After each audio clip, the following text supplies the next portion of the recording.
All right, good morning. I'll call to order our county commission meeting for December 18th. Commissioner Stottlemyre, Present. Vice Chair Harris, Present. Chair Waymeyer, Present. Commissioner Dunn, Present. Commissioner Dickinson. Present. All right. I pledge Allegiance to the flag of the United States of America and to the republic for which it stands, one nation, under God, indivisible, with liberty and justice for all. Right.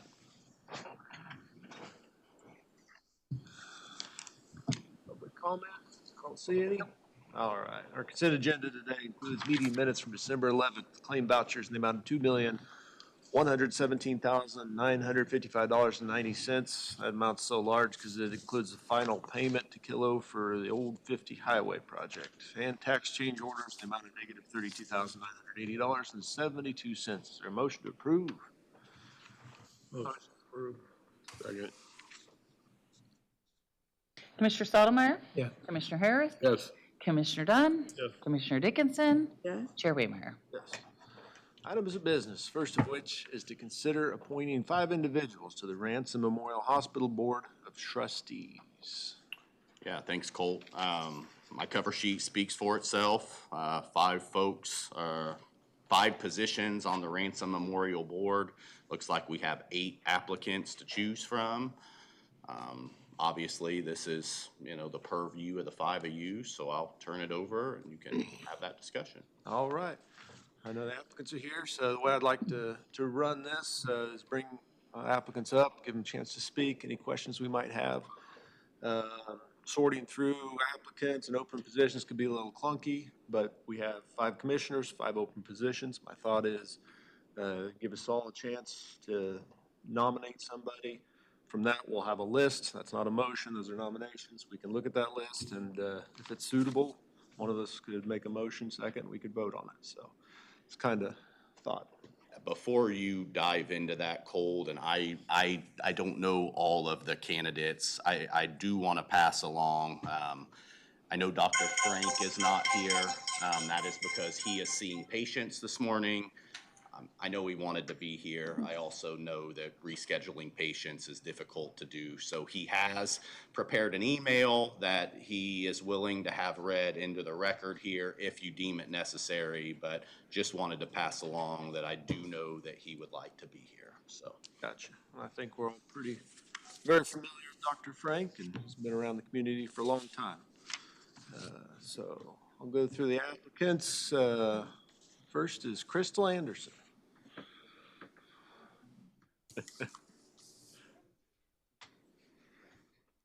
You've been in the front of the line since grade school, haven't you? No, I joked. Last name with an A, yes. Well, good morning, commissioners.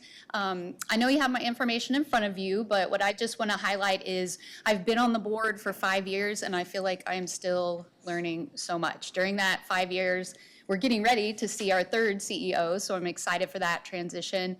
A pandemic, which was obviously hugely affected the community, but still learning a lot. I feel like the transparency I've really appreciated. When I first started, the meetings were, short and sweet. We didn't cover a lot. Obviously, the tax funds are our primary, really our sole focus. And so for me, as a citizen, I want to be a cheerleader and an advocate for our local community hospital because it is so important. With my ECAN hat on, and you all are familiar with that, I definitely come in with the lens of the low-income families, folks in poverty.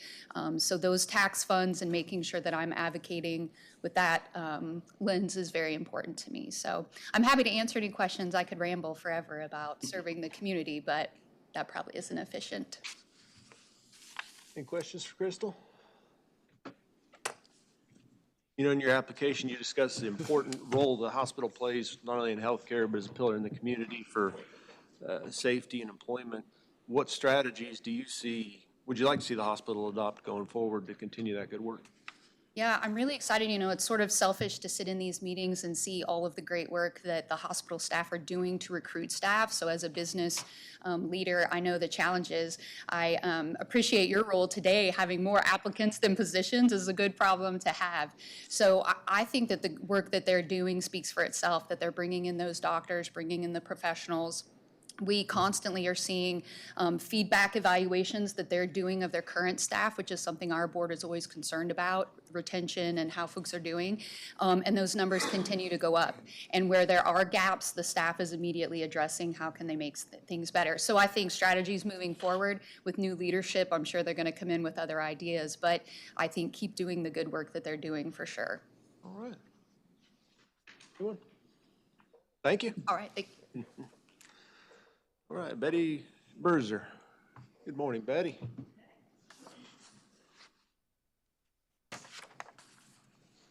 Hi. Good morning. I'm pretty new to this. I've never, I'm a community advocate. I've been on the board, same amount of time as Crystal. She said everything I wanted to say pretty much. As most of you know, I'm very community oriented and I really want the best for for our community, and I always feel like I look at it with those eyes. I try to just stay involved, and our girls were born there, and I've always been a proponent of the hospital and wanted to make sure it's run properly and do the best I can. So when I was asked to be on the board, I said yes, because it's a great asset to have in our community, and we really need to make sure that we keep it and it's run efficiently and properly. So I would like to continue. I feel like, as Crystal has mentioned, I just feel like I've just started learning, and then with a new CEO, to have consistency, someone who, there's a learning curve.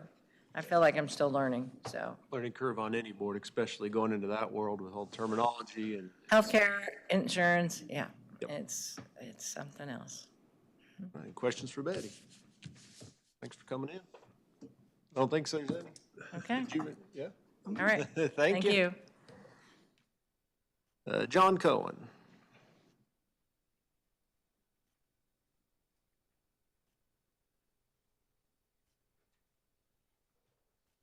Honorable Commissioners, thank you for the opportunity to come this morning and support my application to continue on the board of the Ransom Memorial Hospital. I've been on that board 20-some years, and I still feel like I'm still learning.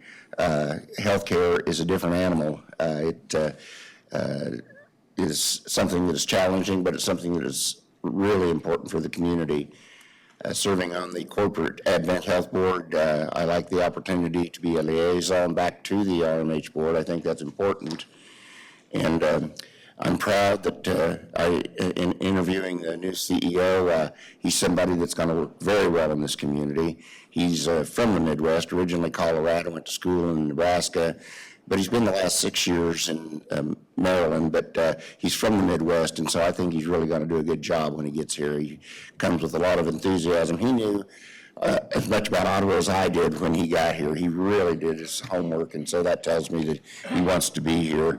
I'm proud that we're getting the birthing unit stood back up. We've already got an OBGYN going, and we're looking for a couple general practice doctors. We have to have 3 in order to open it and have it going for sure. But we've got several that we're recruiting, several that we've talked to. I think that's going to be all positive for the community. And the last thing I'll say is that I don't know if it was a stroke of dumb luck or what, but the fact that we were able to affiliate with Advent Health right before COVID hit was just a stroke of luck. The hospital, I don't think, could have survived COVID had we not affiliated with Advent Health. So that was really good. I have put a lot of blood, sweat, and tears into that hospital, 20-some years. I'd like to continue. I still feel like I have a lot to offer, and it's an important part of our community. Thank you. Questions? You know, you mentioned being on the corporate board and the local board, both, you're kind of uniquely positioned to be a part of the decision-making process, Right. but then also accessible to the community, as the local board is an open meeting. What actions have you taken to promote or increase transparency, accountability, open Yeah. discussion with the It is a different animal. I will say that one thing that all the local people did on the corporate board, and that includes Ken and Janet and me, and then Stan Molson, who is the Deputy Chief of the Fire Department. When it came to the point where we lost the ability to have births there at the hospital, we adamantly said and advocated that we have got to stand this program back up. We cannot not have a birthing unit in this community. And that was one thing that it's why we need local people on that board to add, because we know this community. Transparency, we've tried to make it, when we see the financials and everything, we've encouraged the C-suite to bring that same information back to the RMH board, which they do now. They see the same reports that we see. So that's a couple things that we've done to try to make sure that information is getting back to the community. I think Crystal maybe said it best when she talked about how it continues to become more transparent. And I think the important job of course, the tax dollars are important, but the other important job of the RMH board is to be an advocate into the community, to make sure the community knows what's going on and supports that unit or supports that hospital. Excuse me for my voice. I've had this forever. Does that answer your question, Cole? Yeah. Okay. Then how do you kind of plan in the future to keep moving that direction? Yeah. You know, another thing that I think that is important that community people do on that corporate board is to make sure that capital dollars are spent into the community. So I'm proud of the remodels that we've done, and I'm proud of the remodel we're doing up at Wellsville. When that unit opens, it'll look just like the one across the street here over on 9th Street, 9th and Main. It'll look just like that one. It'll be an expanded, we're taking over the whole building. We own the county owns the building, but we've never used all the building. We're taking the whole building, so it's going to be a greater opportunity for the people up in the northeast part of the county. I think we need to continue to make sure that we're spending dollars that continue to improve the hospital. In January, I don't know, the last 15 years, the chillers have been on the capital improvement plan. And in January, we're getting new chillers. We make sure that we continue to put the dollars back into the hospital, that they don't leave the community, that they're spent here at home. Questions for John? Thank you. Thank you. Eric Duderstadt.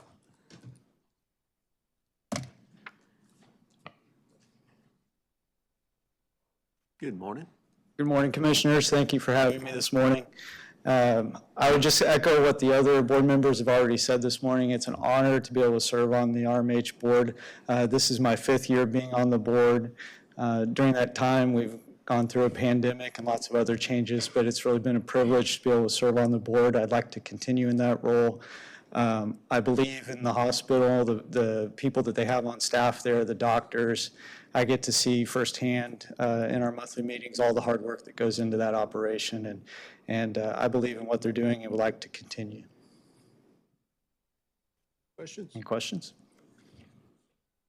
In your board app, you mentioned wanting, and several of you did, wanting to pursue bringing back birthing center, and I think you mentioned making the hospital a full-service hospital. What can the local board do to incentivize bringing the birthing center back? Incentivize what? To encourage the Advent group to bring the birthing center back, to get that done? Well, as John said, I mean, we advocated from the beginning. When we knew there was going to be a change there and that program was going to be shut down, we were adamant in the fact that we need to do everything in our power to stand that back up, and worked hard to do that and continue to push through the recruiting process to find the best people, bring in the best doctors to have that program go live again, and we're getting close to doing that now. Anyone else? Thank you. All right, thank you.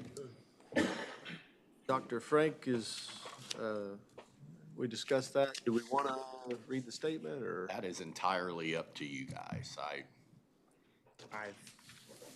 Is anybody not familiar with Dr. Frank and the good work he's done and his resume? I think he kind of precedes himself. He has excellent reputation, track record.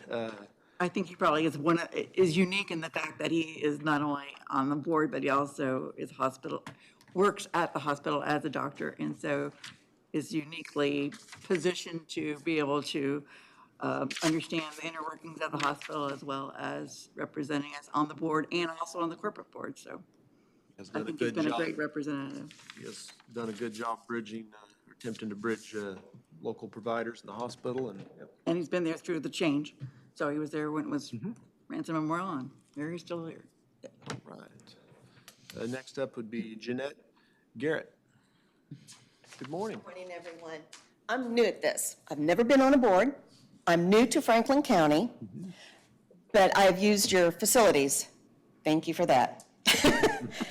I needed a lot of that after the car accident that I was involved in. I'm here to help. Whatever I can do, I want to do it. I just want to make this a better community, let people know what services that we have that we can provide them. Word of mouth goes a long way. So I'm here to help. I'm here to learn. I love to learn. All right. I have a question. Only, I'm asking this to the new people, just, what do you feel is the role of the hospital board of trustees? To make sure that we can get what that hospital needs, go outside the box if need be, just do whatever it takes to help the hospital to grow, to help the community. Okay, thank you. You're welcome. Any other questions? All right. Thank you. Thank you. All right. Norman Griffith. Good morning. Good morning. Thank you for the opportunity. Been in Ottawa now 10 years, lived in Kansas previously, graduated from Kansas Wesleyan, so I lived about the last 20 years or so in Kansas. I have extensive experience in non-appropriated and appropriated funding, long-range capital projects. I spent a lot of time in a lot of different countries, a lot of time in Europe, Central America. I've seen a lot of different healthcare systems. I understand customer service, and I understand the liaison or the connection between customer satisfaction and what we provide for them. My wife was on the board for the last year, and she's briefed me an awful lot on the challenges and the transition to Advent Health. A lot of my career was in transition, base realignments and closures. I was on the Tiger team for AFRICOM on avian flu preparations in Europe. I've done a lot of contingency operations. I have extensive knowledge in finance. And I'm here to do my best. I'm here to link the community to the support of the community to the support of the hospital. And how can the hospital improve that transition from Ransom to Advent Health? I think that what's going on right now has been very positive. There have been a lot of obstacles, but I think most of those obstacles have been discussed, addressed, and have been overcome. I'd like to continue that type of momentum. I'd like to build the confidence of the community and work to build the confidence of the community in this transition and in the decision to go forward with this, with Advent Health. Open to any questions that you have. Again, I would ask, what do you feel is the main role of the Board of Trustees, Hospital Board of Trustees? I think a lot of it is long-range capital projects. What do we look into the future? I have extensive experience with strategic planning. With the Army and Air Force Exchange Service, I was an executive, and a lot of what we had to do as far as critical development, critical obstacles that were coming into the future, how do we identify them and how do we get strategies in position to overcome them or to address them. I think the board of directors, the board of, should be responsible for identifying those challenges that we see coming into the future, and how do we position ourselves to successfully go through those challenges. Medical field, as well as Ottawa, is going through a transition right now. The country is going through a transition.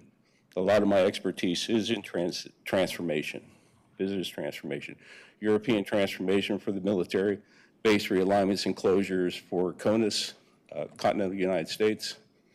And so I feel very qualified to work in that transition. And I think that's the main part, is to link up the community with the business side of it. You've always been very well spoken. You have an impressive resume. I think you would bring a unique perspective for sure to the board, based on, you know, your application and things I've heard you say in the past. And unique perspectives are great for boards, as well as, you know, unique experiences and all kinds of diversity usually leads to a healthy board and better decisions. But with unique perspectives, sometimes leads to disagreements, different points of view. How would you handle a situation where if you were on this board where you thought you had a better way or a different idea, and the majority of the board didn't agree and chose to go in a different direction? My background is research. And so whenever I come to an issue, I try to do as much background research on the issue as I possibly can, so that whatever position that I were to support or put forward is backed up by fact. And I'm about 3 hours short of a certification in graduate level research. A lot of what I was doing overseas and a lot of what I did in the United States was to look at transformation, look at what's happening, especially when you get into tax dollars. Appropriated funds is a unique animal in and of itself, and not a lot of people understand it. And so there's limitations as to how you can apply those dollars, and that has to be communicated to the community so they have a better understanding of what are the limitations of what you can do, especially in a nonprofit. The exchange was a nonprofit, non-appropriated fund instrumentality of the federal government. So you've done your research, you've come to a conclusion that you're confident you have the correct way forward and the majority doesn't agree with you. How do you handle that situation? Compromise is the name of the game. I mean, if you want to gain ground, sometimes you have to give ground. You get on board with the direction they chose to go, or do Absolutely, you? absolutely. You're a team player. You either play with the team or you're not on the team. All right. Any other questions? Thank you. Thank you. Last, we have Richard Jackson. Good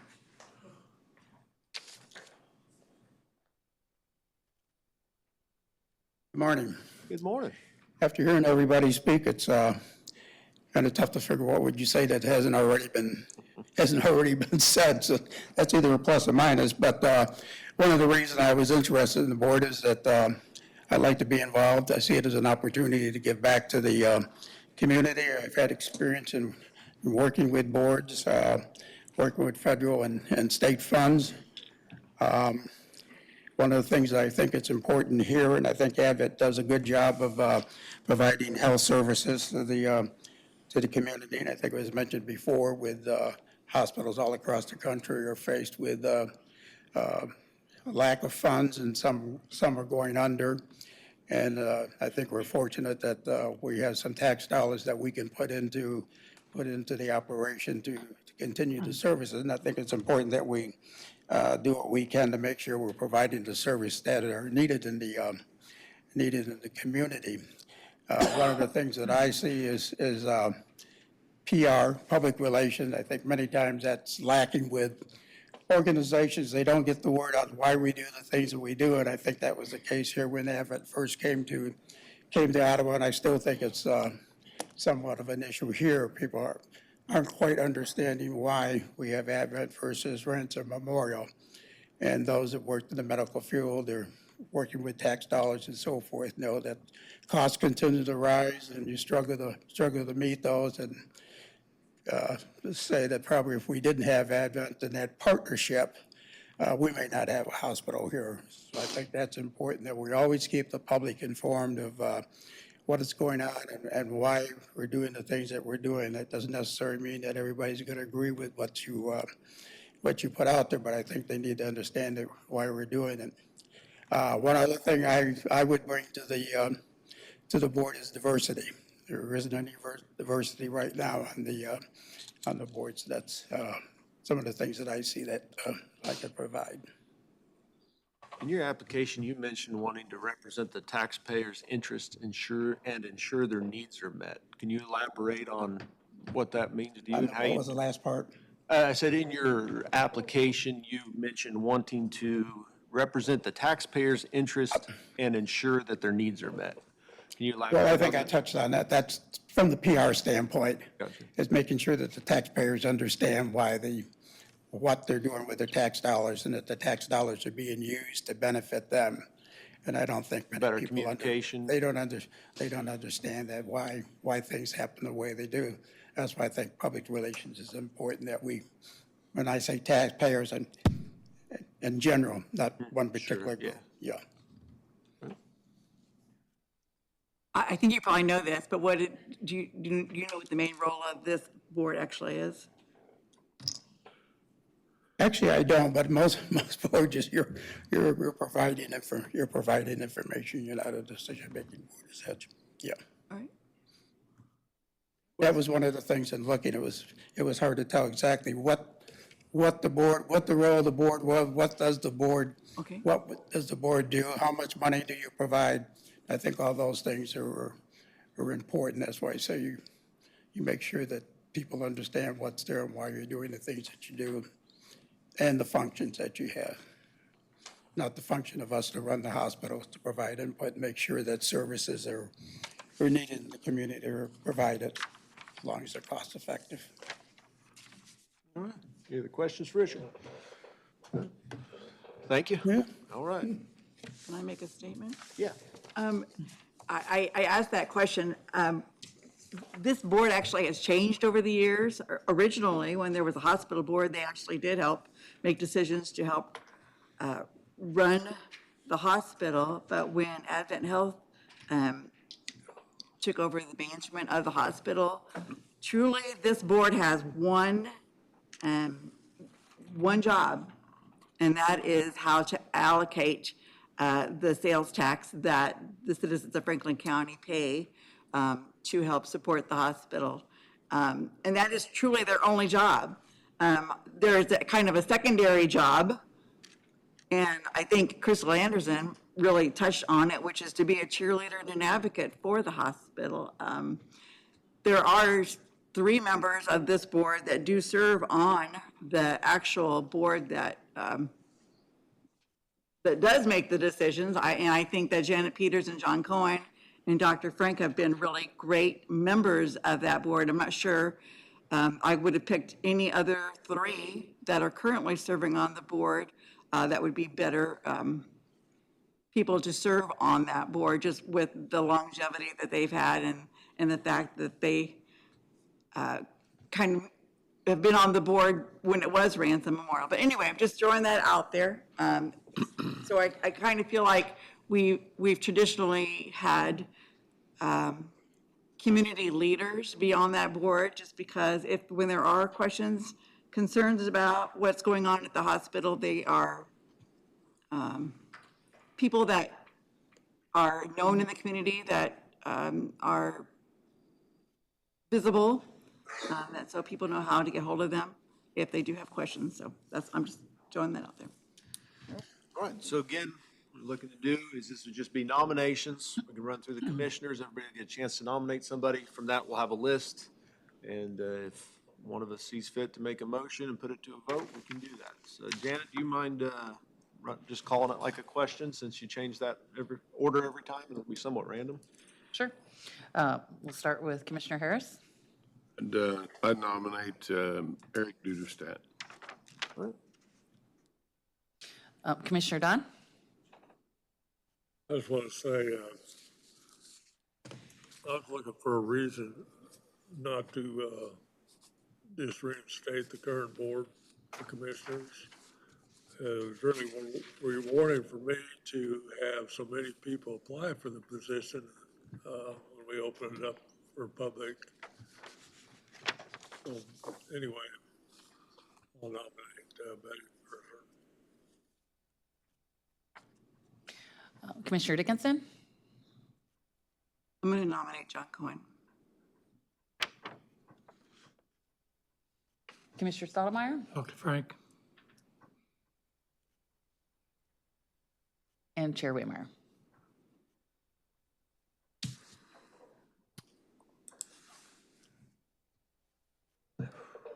I think I'm gonna go with Norman Griffith.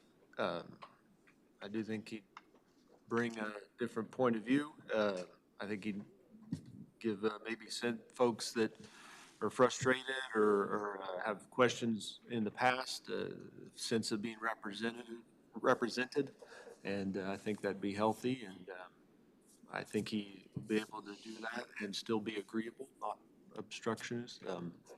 I've heard you speak in the past. I know that your goal is positive. You value the hospital, the service, the community. You're not here to be negative or tear the place down because you're angry. I do believe your heart's in the right spot, and you'd be a positive addition. So that leaves us with the list of Betty Birzer, John Cohen, Eric Duderstadt, Norm Griffith, and Dr. Ken Frank. Dr. Frank. Here to make a motion.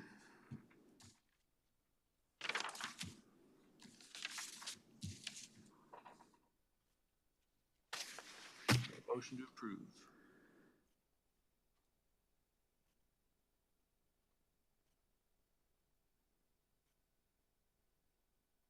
All right. Hearing none. What do we want to do?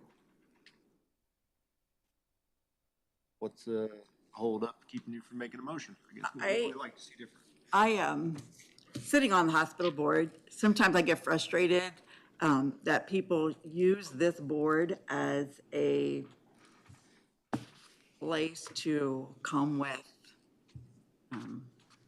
I mean, this board really doesn't make, so, and they've been very gracious and they've been very patient with people who have come and use this as a standing board.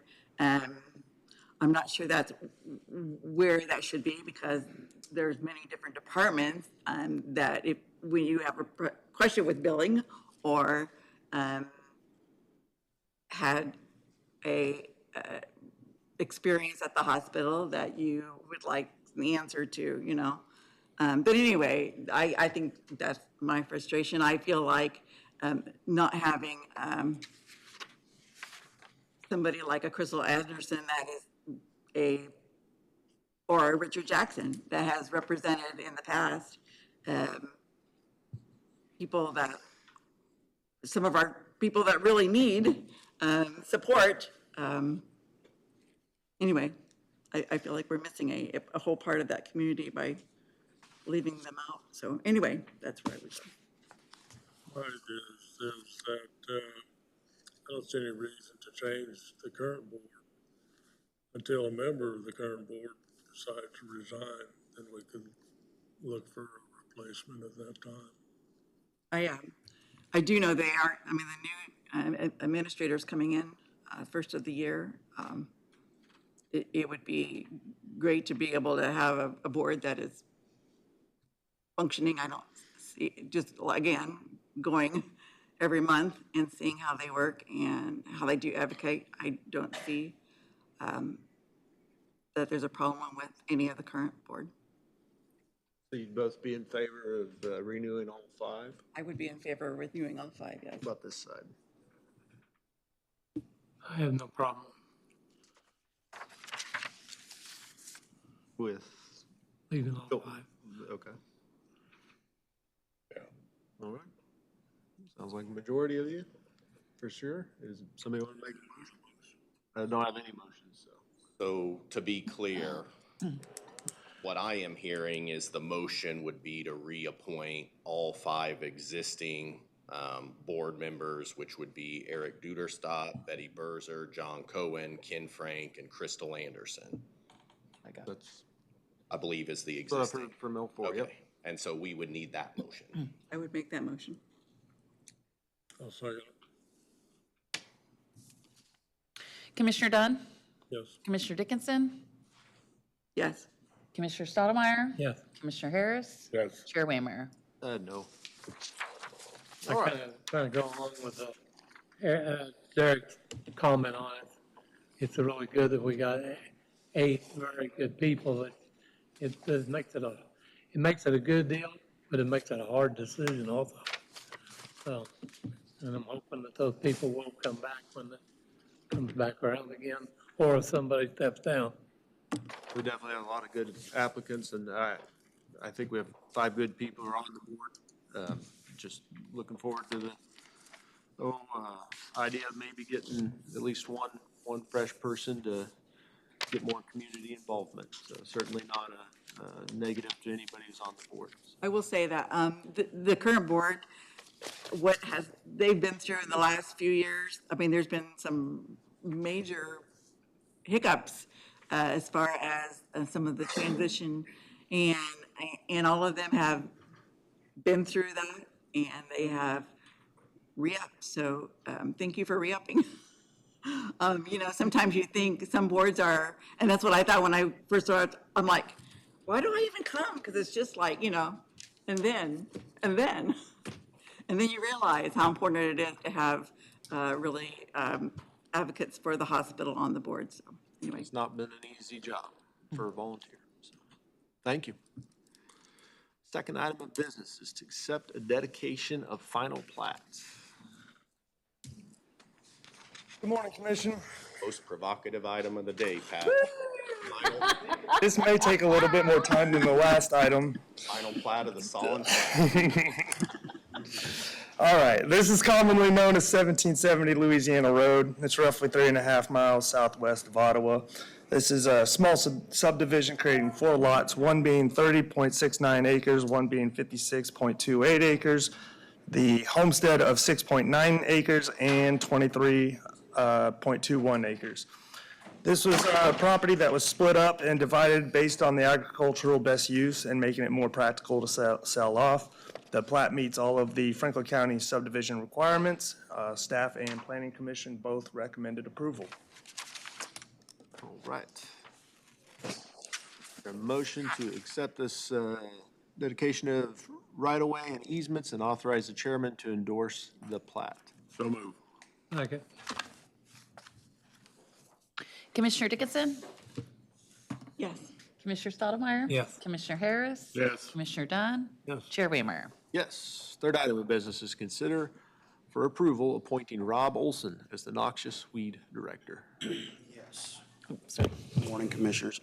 This is basically a formality to keep our current noxious weed department up and going. It needs to have somebody that is in that position with the certifications, and Rob possesses those. So Peg and I met with him Monday, I believe, and discussed that with him. So it's really, what we're looking for today is your vote to put him in that role. It won't change anything as far as the structure that we have right now. It just allows us to continue with the program that we have and to offer the same services that we're providing for the community. And to be clear, to comply with Kansas law, we need you guys to vote on this and to put him in this spot. And that was the question I was gonna have. The difference, Yeah. Yep. That is the reason that we're doing it today, is because it is required by Kansas. Is there a motion to appoint Rob Olson as the noxious weed director? motion. Second. Commissioner Stottlemyre? Yes. Commissioner Harris? Yes. Commissioner Dunn? Yes. Commissioner Dickinson? Yes. Chair Waymer? Yes. Our fourth item of business is to consider approving a contract proposal to replace an overhead door and service another out of the transfer building. Good morning, Peg. We have got 2 doors on our transfer building where we pull our hams trailers in and out there that need to be One needs replaced, and that's on the entrance side where we pull our trailers through. The other is on the exit side, and it just needs repairs from what I'm being told by these two companies.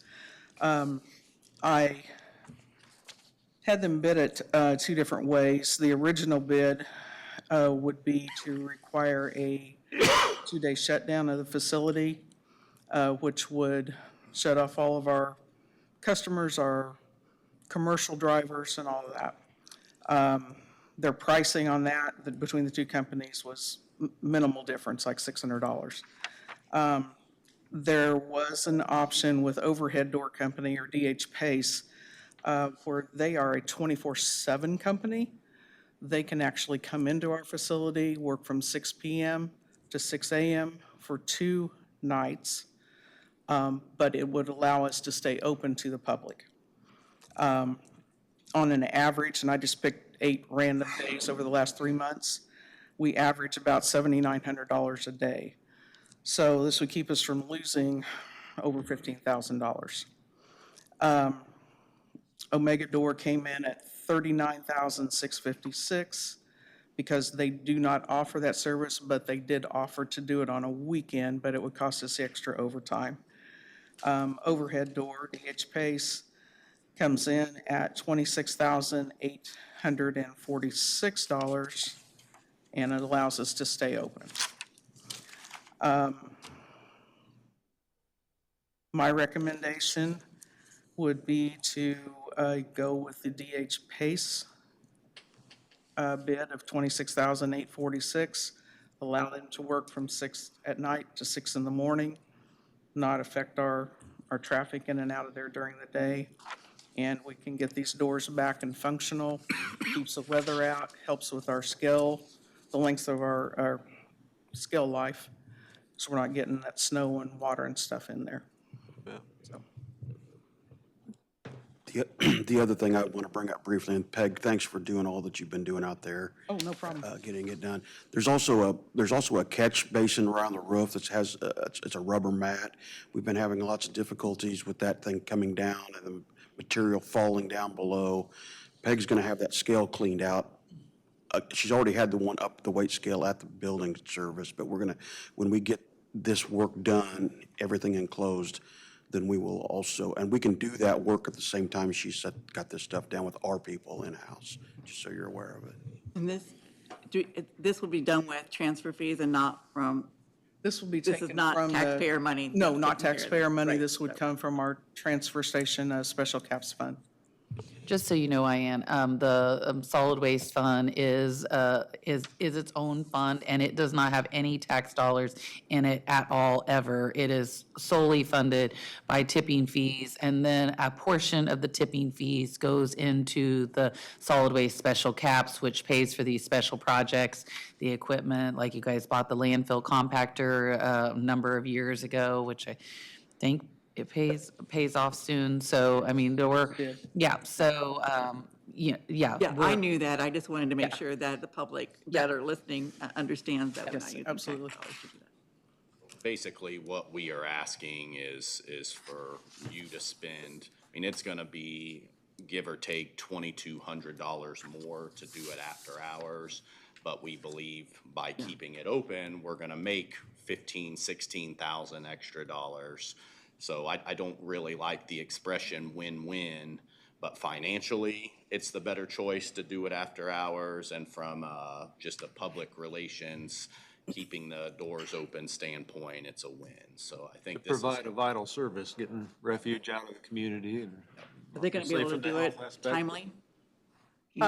Yeah, as soon as, if it's approved, I can contact them and they will put us on the calendar. They're looking at probably, they're guessing 6 to 8 weeks out, which I guess that's timely, you know, considering, because they're a very busy company. But, yeah, they'll get to us as soon as they can.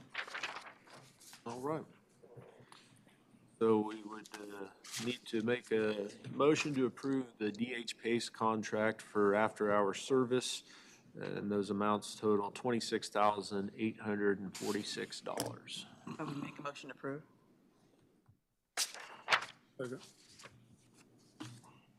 Commissioner Harris? Yes. Commissioner Dunn? Yes. Commissioner Dickinson? Yes. Commissioner Stottlemyre? Yes. Chair Waymeyer? Yes. Thank you. Thank you. Fifth item of business is consider approving a Cooks Flat and Strobel Engineering Design Agreement for the Colorado Road Overflow Project. Yes, as we spoke last week, Colt, we wanted me to reach out to them, and I have the contract in my hands for the $47,000. So I think what we're looking for now is just the vote to go forward and move forward on this. Is that right, Derek? This is for the stretch of road south of Pomona that regularly floods, regularly has pretty good damage from the flood and costs the county money, and we're looking to harden it and prevent damage like we've done around Lane. Correct. Is there a motion to approve the agreement with Cook Flat and Strobel Engineers for the Colorado Road Overflow Project design in the amount of $47,000? What was that amount again? $47,000. Oh, 40, okay.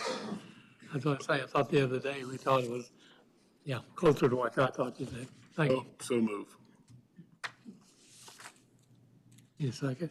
Yes, I did. Second. Thank you, Don. Commissioner Dunn?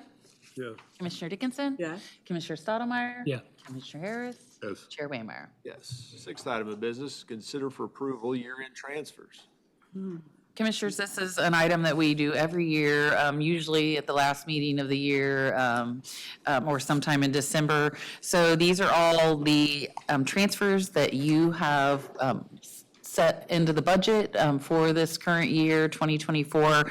And so how this works is you guys approve these transfers up to the limits that were budgeted, and then we transfer what is available in the budget at the end of the year up to this amount. So if you'll recall last year with the budget shortfall that the ambulance department had, we weren't able to do all of their transfer, but we review those numbers, work with our auditor, of course, and do these transfers up to the limit that is allowed both within our budget and within the financial standing that we have in each of these accounts. So as I stated, these are the items that were budgeted in our 2024 budget, and we would like your authority to prepare these transfers after we complete all the year-end work. I would like to take just a quick second, and I know I do this every year when we do this, but this is one of my favorite things we do as an organization. Very few things we do I defend as hard as how well we budget here, and this is a reflection of that.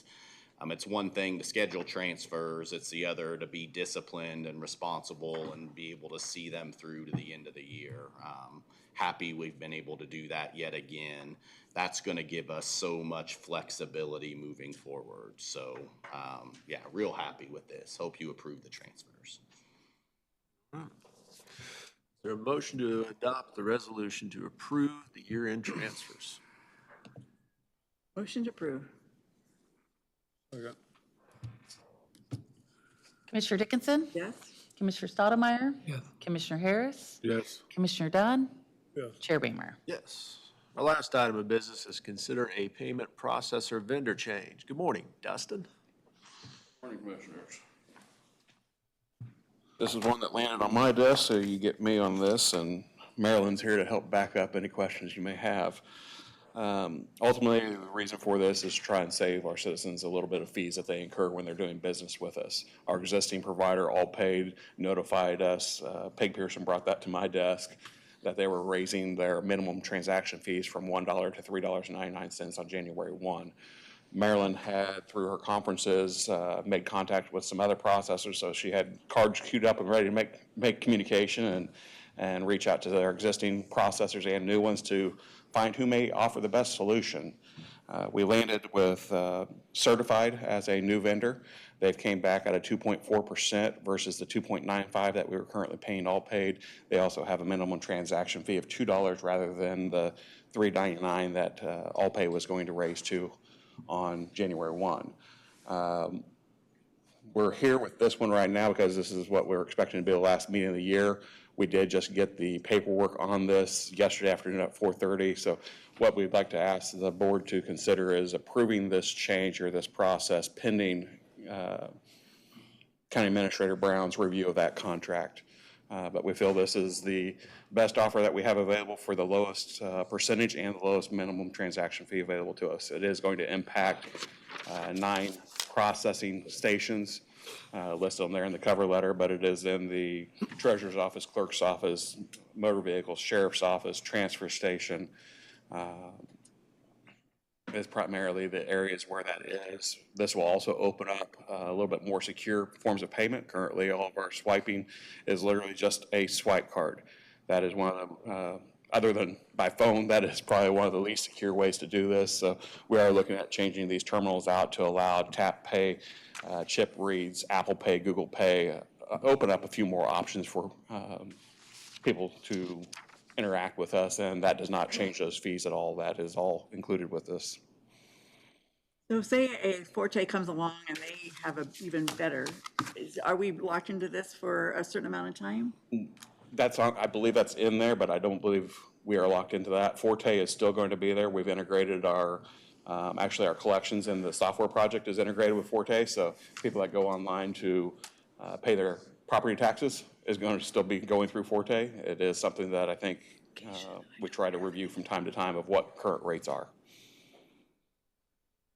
Truly, all we're doing is helping the citizens that are using this as a I think I've means got, of payment to. I think since I've been here, we've changed credit card processes on these terminals at least 3 times that I can think of.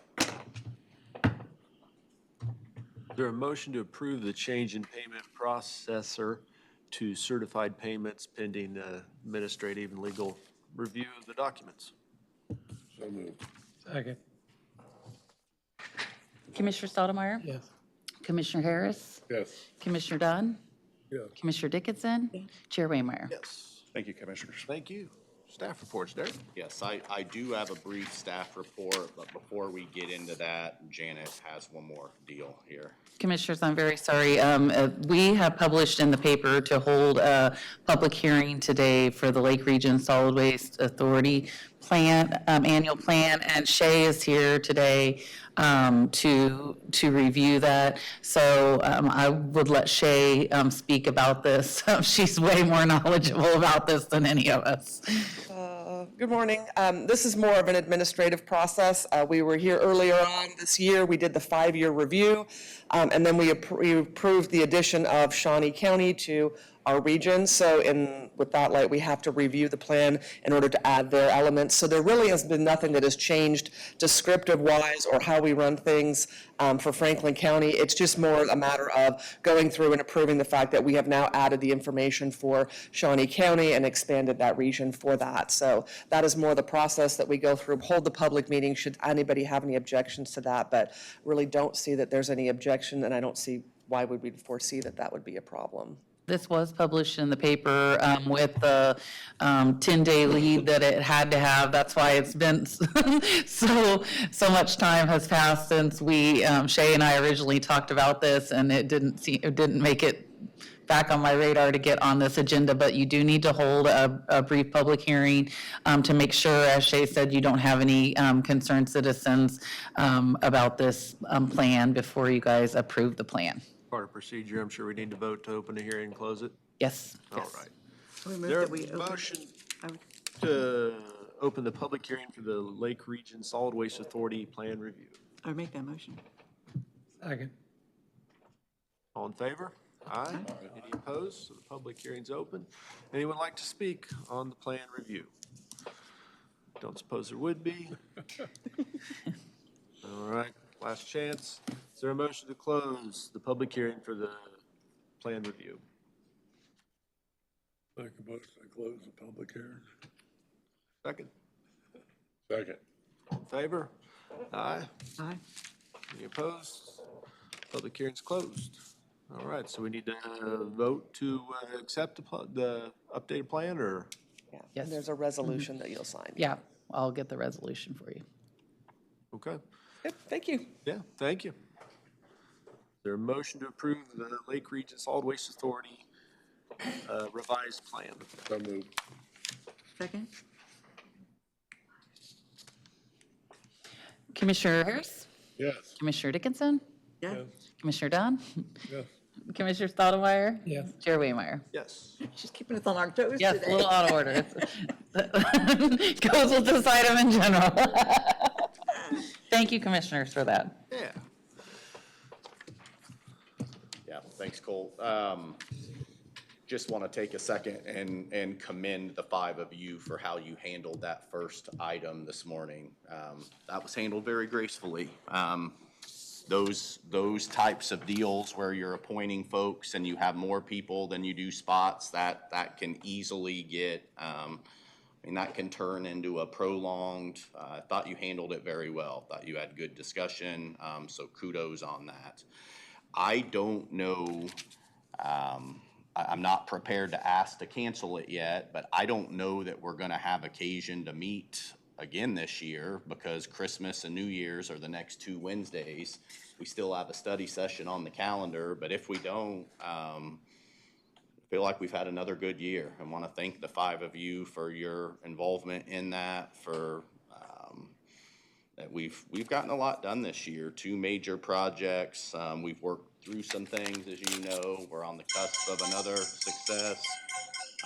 So good year for Franklin County. Looking forward to another one, hopefully in 25.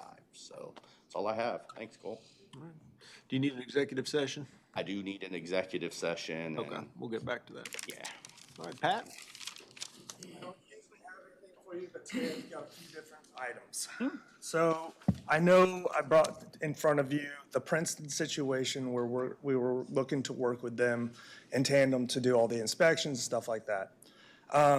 One of the portions was the infrastructure of that subdivision that they're looking at.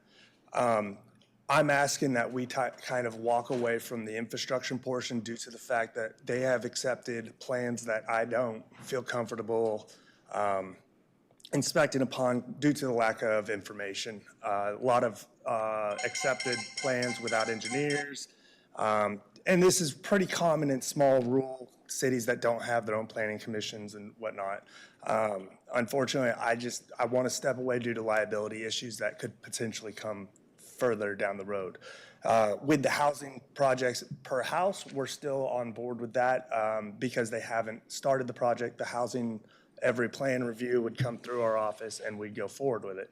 I want to illustrate that they need to probably get a third-party inspection and stuff like that for their roads, sewers, hydrants, everything of that nature, to instill that there is a good subdevelopment, but I think it's over our head and with the information they have.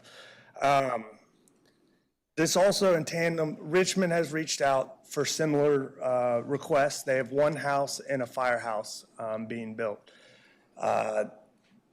At this juncture, they've already built the shell of the firehouse without inspections. They approved drawings that were, for a better use of terms, hand-drawn. And so when we put LOH through a pretty significant amount of loopholes that they had to work with, being as they were in our jurisdiction, with their project in Richmond already being approved based on hand-drawn drawings with very little detail and no engineered review or architectural review.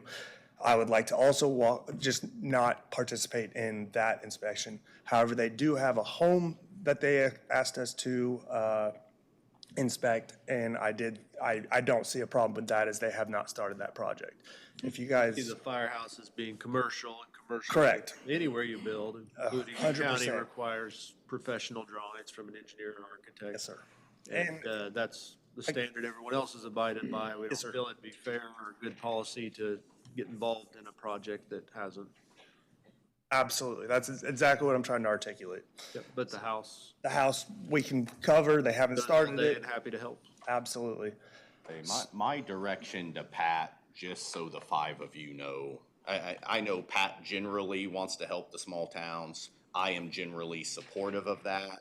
There are 2 considerations or qualifiers, maybe. 1, we have to have the bandwidth to do it. We have to have the people and the time. And 2, and probably the bigger one for me, is it can't expose us to any kind of legal liability. And if you can clear those 2 hurdles, then I think we're generally happy. I think, moving forward with better communication, and I don't view that as our responsibility, but we can help. If we can get involved earlier in some of this, then maybe that opens up more doors. But as you said, Pat, when the thing's already Absolutely. so far into it, we're not gonna jump in. I think the small towns are probably at the learning curve for them. It is, To realize unfortunately. that they need to, Yes. yeah. And they, before they jump. unfortunately, well, no, I should say fortunately, they're still at a juncture where they can bring in a third-party engineer or something like that to make the corrections, but I don't feel like we're gonna be the ones responsible to make that happen. Important to understand too, residential codes are prescriptive. You Yes, look they up are. the book, it says do this, as long as you do this, you're good. Because a house is more or less a house. A commercial building could be anything. Yes, sir. From a school to a firehouse, and that's why there's design requirements, so, because there's no book for commercial, you can just look it up. All right, so my next plan of action is you reach out to the cities and let them know what we've kind of determined and go forward from there. And then my last item is actually better news. We have a grant opportunity, but it is on a pretty time crunch situation. So Brian, our sanitarian, has been doing amazing work. He's gone to a few conferences, and he found some grants that we could potentially apply for. So we did. We applied for about $100,000 for next year through KDHE. They have a program that's similar to what the Franklin County Conservation District does, where they pay a certain percentage of a septic system that has failed or is in need of repair. Well, this grant actually allows us to pay for the whole enchilada. So we typically were asking for $100,000. The state actually came back and said, if you can apply before January or December 31st, we can actually get you $50,000 by probably February. So I went through the grant paperwork to look for any kind of strings attached, situations that may make it more difficult. What this is pretty straightforward. I think what they're doing is they need to get this money out of their hands and allocated so that they can go forward next year and request a larger or similar sized grant opportunities. So they reached out to us and said, we have $50,000 if you can get it in by this year. So I'm trying to expedite this grant opportunity. The real thing that we'll have to do is just make sure that we're keeping track of invoices and stuff like that. We will have to work with the applicants as far as the community members and ensure that we're getting multiple bids per job. But we do have some on the radar that are in immediate need of these funds as we could use them. So to be clear, your proposal would be to use these funds and award them to homeowners who have septics in need of repair? Yes, sir. We were looking at using this as an opportunity to potentially work with our sewer system up in Centropolis. I think that if we get the $100,000, the state is, as we're speaking, is in a meeting looking at if that could be a good use of the funds. And if that's the case, I have pretty good suspicion that we will receive that $100,000 as well. I think when we receive the larger sum, we would be able to potentially use that on the Centropolis sewer. The reason for that is the generator hasn't been in good repair for some time, and we'd actually like to repair that or replace that with battery packs that are directly into That $100,000 is a different pot of money, isn't it? same pot of money. It is. It's just going to be next year's grant opportunity. And so when So we, that comes, $50,000 this year and $100,000 next year? that's the goal. This That'd be came as, we originally were just looking for the $100,000 next year. But they're like, we really need to get rid of this last $50,000. Would you guys be willing to take it? And I Yeah, said, no. so after reading the paperwork and making sure there's no serious strings attached to it, and I sent that over to Derek for definite review. And I think we've come to a pretty good conclusion that this would be a good opportunity. With that said, I do need a signature from the chair on the application today, and then I can get that into KDHE as I'm working at noon. We're going to go back and forth through Teams and fill out this so that the representative that I'm talking to is the actual administrator that will administrate the funds to our account. And I've been speaking with Janet. We're going to potentially set up a separate account under the sewer district so that we can track those funds specifically, and then we can continue keeping the invoices together so that we can provide that to the state quarterly. So Well, kudos to our Senatarian who. He's doing found- great. You know, lots of times they say there's funds available, you just got to know what's out there, so kudos to him, thank you. Tell him thank you for that. Yes, I told him I'm going to bring him up in front of here, but he said he was uninterested. He had inspections to go to. So, but yeah, no, he's doing great. I couldn't ask for anybody better at this point. If we get that money, one of the things that we are gonna have to do, because how that is allocated needs to be a board decision.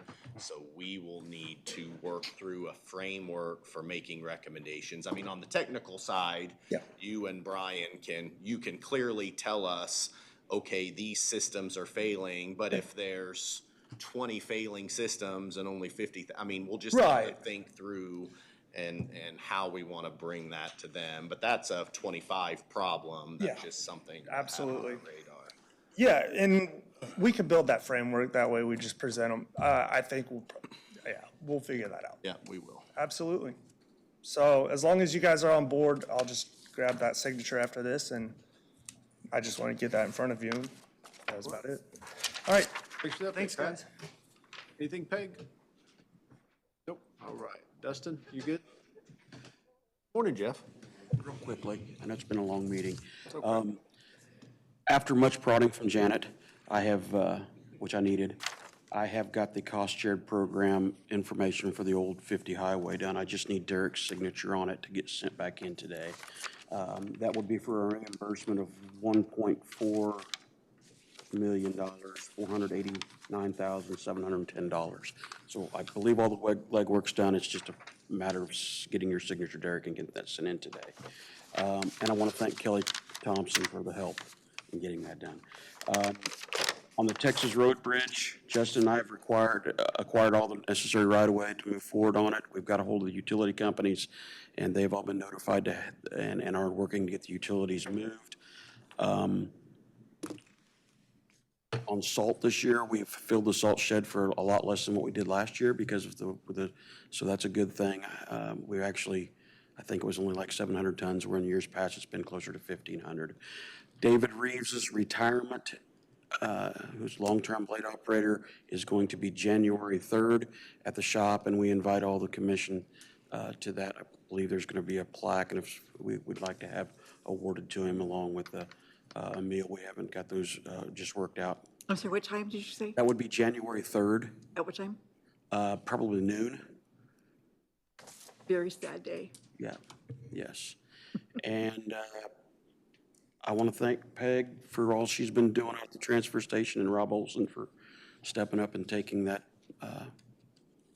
and helping us out since he's had those all those requirements for the director's position. That's all I've got. Just want to remind you guys that our reorganization meeting will be January 13th.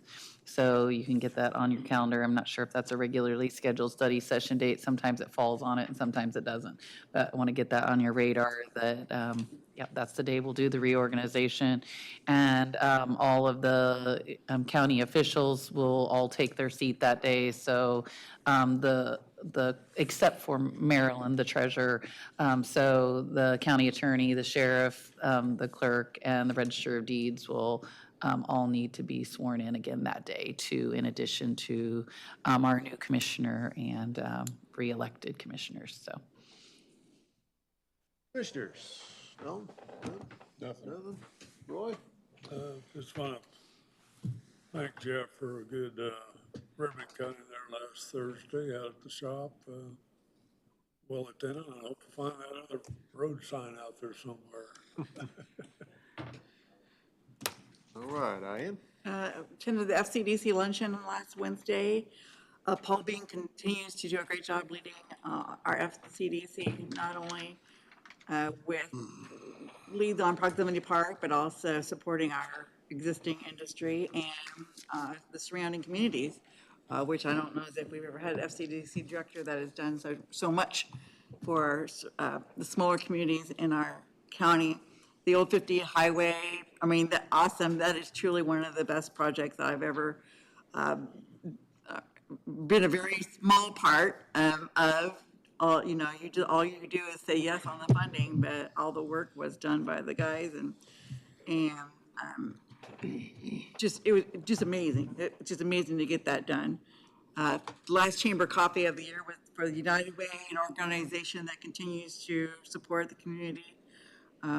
Some changes in leadership on that or the way that's being run, but still there to support the community and people in need. And we don't have another meeting before Christmas. So Merry Christmas to all.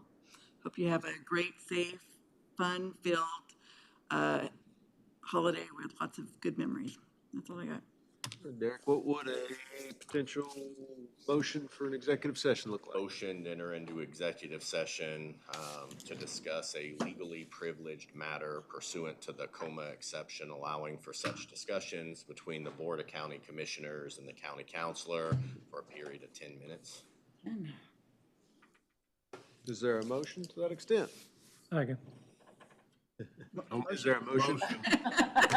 I'll make a motion. Okay. It's already got a second. I thought you did. All in favor? All right. All in favor? Aye.